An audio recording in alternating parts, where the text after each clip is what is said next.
जनपद चित्रकूट भारत के लगभग मध्य में मध्य प्रदेश और उत्तर प्रदेश के बॉर्डर पर स्थित है। मध्य प्रदेश में सतना जिला और उत्तर प्रदेश में चित्रकूट धाम करवी जिला, जो प्रयागराज एयरपोर्ट से लगभग 125 किलोमीटर की दूरी पर है। प्रयागराज में एक नेशनल एयरपोर्ट चालू हो चुका है, चित्रकूट में भी नेशनल एयरपोर्ट बन चुका है, रनवे स्टार्ट होने वाले हैं। चित्रकूट के पर्वत श्रृंखलाओं विंध्याचल पर्वत श्रृंखलाओं के हिस्से हैं। यहाँ रामचंद्र जी ने कामतानाथ की जो परिक्रमा लगाई जाती है, लगभग 5 किलोमीटर एक पर्वत है जिसकी चारों तरफ से परिक्रमा लगाई जाती है।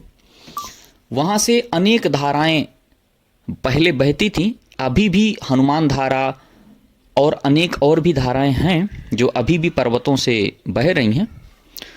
बड़ी बात यह है कि ये ग्लेशियर नहीं है, फिर भी बह रही हैं। इसका दूसरा नमूना हमारे पास बहुत सुंदर नर्मदा जी का भी है। नर्मदा जी भी किसी ग्लेशियर से नहीं निकलती, सामान्य पर्वत श्रृंखलाएं हैं जिन्हें पठार कह सकते हैं। 90% इलाका लगभग वन्य क्षेत्र है, यानी हरा भरा है। लगभग 10% ही शहरी आपको वो मिलेंगे, स्थल मिलेंगे। यहाँ पर ग्रामोदय विश्वविद्यालय, जो कि लगभग सेंट्रल यूनिवर्सिटी के लेवल पर जाने वाली है। एशिया का पहला विकलांग विश्वविद्यालय जगत गुरु रामभद्राचार्य जी ने स्थापित किया है। सद्गुरु सेवा ट्रस्ट का आंखों का चिकित्सालय रणछोड़ दास जी नामक संत ने स्थापित किया है, चित्रकूट से संबंधित है। एशिया का सबसे बड़ा आईज का हॉस्पिटल है, आंखों का अस्पताल है। मुंबई में जैसी बड़ी शहरों पर भी वो संसाधन, वो चीज़ें नहीं हैं जैसे पुट्टपर्थी में सत्य साईं जी ने स्थापित किया है, बहुत सारे हार्ट और स्तंभ के हॉस्पिटल्स। वैसे ही आंखों का, विशेष तौर पर आंखों का है, लेकिन अन्य अन्य चीज़ों का भी है। चित्रकूट की सबसे खास बात यह है कि 6 ऋतुएं जहां पूरी पृथ्वी में तो छोड़िए, भारत में भी सब जगह पाई नहीं जाती। जैसे समुद्र के किनारे गुजरात, महाराष्ट्र का समुद्र के किनारे वाला हिस्सा, इस तरह की चीज़ें। 6 ऋतुएं का मतलब आप 4 जानते होंगे, 4 ही ले लीजिए। वहाँ पर ये चित्रकूट का जो मध्य क्षेत्र है, दंडकारण्य का जो क्षेत्र है, ब्लैक डियर का क्षेत्र है, भागवत में इसका वर्णन है कि देशों में वह देश अपवित्र है जहाँ काला मृग न पाया जाता हो। कहने का आशय यह है, इन जंगलों में ब्लैक डियर आप सहजता से, आसानी से देख सकते हैं, नदी के किनारे पानी पीते हुए। बहुत ही सुंदर परमहंस जी जो अड़गड़ानंद जी हैं, वैश्विक संत स्थापित हुए हैं, वो उनका भी इसी स्थान पर जो आप इस समय देख रहे हैं, इसी जगह पर उनका तपस्वली है, तपस्था है, तपस्थल है। परमहंस नामक संत थे, उनके गुरु थे वो। उन्होंने यहीं पर प्रारंभिक साधना की है। बाद में वो मिर्जापुर में, उनका शक्तिशगढ़ में उनका आश्रम है अभी। ये पीली कोठी, और ये सामने जो परिक्रमा का जो पर्वत हमने अभी बताया था, वो सामने जो दिख रहा है आरोग्य धाम, बहुत बड़ा। इसमें जितने भी हमने विजुअल्स लिए हैं वो 20% प्लेसेस के ही हैं।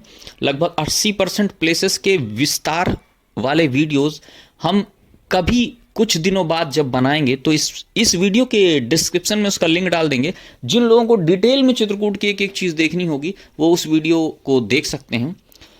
यहाँ पर 3 स्टार 4 स्टार तक होटल बन चुके हैं और सामान्य होटल भी हैं। 300-400 रुपए में एक बहुत अच्छा कमरा जो आपको बाहर 1000 रुपये 1500 में मिलेगा।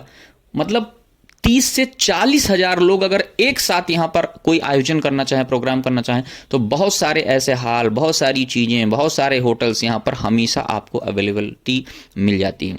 इस समय आप जो देख रहे हैं ग्रामोदय विश्वविद्यालय की जस्ट पिछला हिस्सा है जो बाईपास है, वन्य क्षेत्र से होकर के गुजरता है। मंदाकिनी नदी को पैशोनी नदी भी कहते हैं। पै मतलब दूध, पहले ये दूध की नदी थी ऐसा कहा जाता है। चित्रकूट के बहुत सारे महात्म्य हैं, जिनमें से मुख्य रामचंद्र जी का यहाँ पर तपस्या करना है।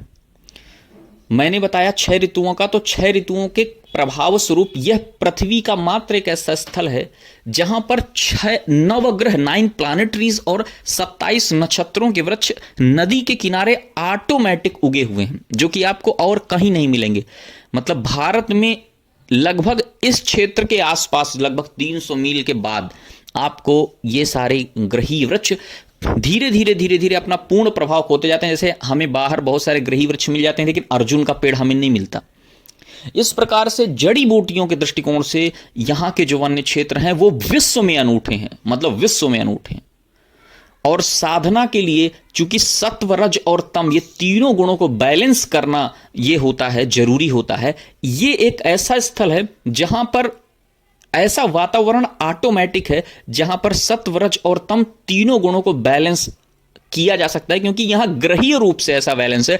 इसीलिए 9 प्लैनेटरीज के वृक्ष यहां नदी के किनारे अपने आप उगे हुए हैं, आपको विश्व में कहीं नहीं मिलेंगे। भारत की तो बात छोड़िए। ये कुछ मुख्य महात्मा हैं जो मैंने अभी बताया। शहरी और वन्य क्षेत्र का मतलब रूरबन और 3 टियर या 1 टियर सिटीज का जो कॉम्बिनेशन है वो यहां पर लगभग सभी चीजें हैं। गणेश बाग का जो आप चित्रण देख रहे हैं, इस तरह के मॉन्यूमेंट्स और भी हैं यहां पर, जो मिनी खजुराहो के नाम से जैसे इसे जाना जाता है। यहाँ पे बावली बहुत विशेष तौर पर देखी जा सकती है। चित्रकूट भ्रमण करने के लिए, घूमने के लिए बहुत ही सस्ती डेस्टिनेशन है। बहुत ही कम पैसे में यहाँ पर सामान्य होटल मिल जाते हैं। बहुत लग्जीरियस क्लास के होटल यहाँ पर, मतलब जो आपको बाहर 5000 से कम में नहीं मिलेंगे, वो यहाँ पर 2200 2000 में मिल जाते हैं। और भी यहाँ पर कई ऐसे होटल हैं जिनके कुछ लिंक हम यहाँ पर डाल देंगे, वीडियो में होटल्स के लिंक डाल देंगे। चित्रकूट से जुड़े हुए कई लिंक, जो वीडियोस और सारी चीज़ें होंगी, हम आपको यहाँ पर प्रोवाइड करा देंगे। ये स्थल अपने आप में जो इस समय सामने आप देख रहे हैं, ये बावली है। बावली का कॉन्सेप्ट अपने आप में बहुत रिच है। इस पर एक अलग से वीडियो, मतलब ये जितने भी हमने आपको ये दिखाए हैं, कुछ दिन बाद हम इस पर सभी पर एक अलग से वीडियो बना करके हम आपको डालेंगे। ये वाल्मीकि नदी है, दरअसल वाल्मीकि आश्रम